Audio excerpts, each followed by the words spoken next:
Hi everybody, it's Lawrence and Vanessa here. Hi. Now, John has kindly sent in a question for us, or a series of questions actually, which Vanessa and I and Humi, in another video, will take care of.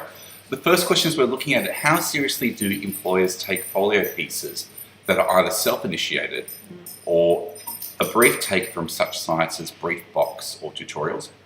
And a second question, which I see as being perhaps related to that first one, is: does demonstrate evidence of self-learning and motivation carry weight, or does experience reign supreme? And I think these are really good questions. Yeah, it is. Yeah. I've quite often said to people who are looking to transition between industries that perhaps, looking at doing a personal project is a good way of demonstrating to a client what their potential design style or skill set might be. But I can understand why creators out there might feel that this may not be enough. Yeah, I think it needs to be made crystal clear on the portfolio that that is the case, that it has been an initiated brief, and I think the brief needs to be there, the strategy needs to be there, and then the how you project that needs to be there. It also needs to be clearly written that it was not from a working client or agency brief, that it has been initiated by you. I think it demonstrates eagerness and passion and willing to showcase what they can do. I mean, a lot of the times people want to move into an area that then they haven't worked in before, but they know they can do it. And instead of just saying, I know I can do it and I'm going to be really great at it, here's an actual example, and I think it's fantastic. I think it shows a lot of initiation, and I'm sure clients will see that as well. I agree. And in fact, quite often in the past when I've seen a creative apply for a job and I thought, I can see potential here, and the client has been unable to see that potential, I've often suggested, well, should we give them some sort of brief to do? And sometimes clients do that anyway. If they have 2 or 3 candidates that they really like, they give them a small brief to do overnight to see if they can actually do the work, because the work that they may be asking for is so unique that somebody wouldn't have it in their portfolio anyway. Another good example is if, and I'm just giving this as an example, say somebody hasn't worked on automotive and the agency has automotive clients, they could actually do answer a brief, write some strategy, and show that they can actually do work or creative for an automotive client, or it might be a health client, or whatever it may be. They may not come to the table with that experience, but they know that they can do it.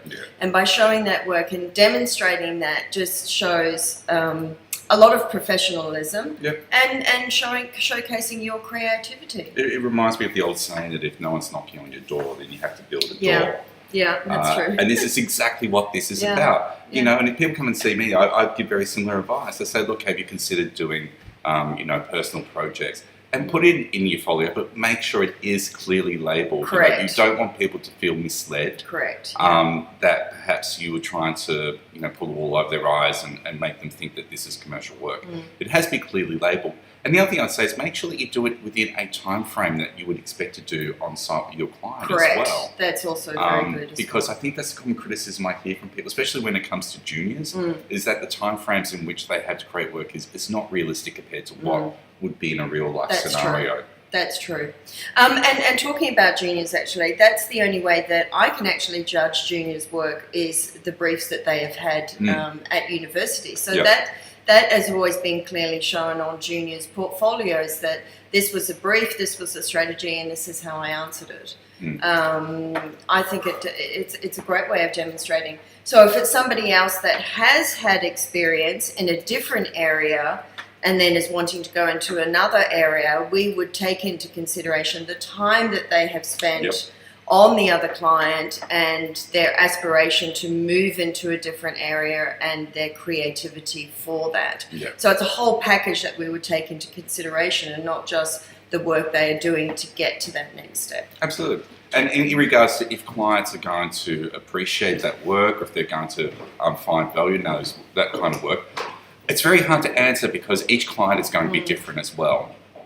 Each client is going to either find that work valid or perhaps not find it as valid. It's going to be down to their own mindset. We're hoping that they're going to see that the fact that you've been passionate enough about this and curious enough and willing to be creative enough is going to add kudos points for you. I think so. I think it adds so much more weight than saying that's what I really want to do and I know I can do it.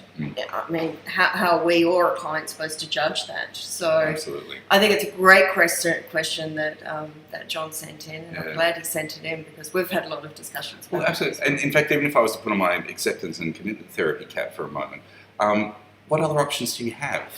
You know, we're talking about what's referred to as creative hopelessness here. You know, you either do something or you stay stuck doing what you do now, which is nothing. So what do you really have to lose from doing this? Doing something. Yeah, exactly. Exactly. Yeah. So hopefully you guys have found this useful. Hopefully, John, it's answered your question. Yeah. And if you have any questions that you feel any of the team here may be able to answer, please send them through. We were thrilled to receive John's question. It really made our day. And it was a great one as well that we know will help other people. Yep. And the wonderful Fumi will be able to answer John's question on UX and UI very soon. If you have any digital questions, Fumi is your man there for that as well. Okay, well, thanks for listening. And again, as Lauren said, any other questions, please let us know. Either write them below or send us an email. We'd be very happy to answer them and have discussions around them. Yes. Thanks for creating discussions around our office table too. And we'll see you all soon. Okay, bye. Bye.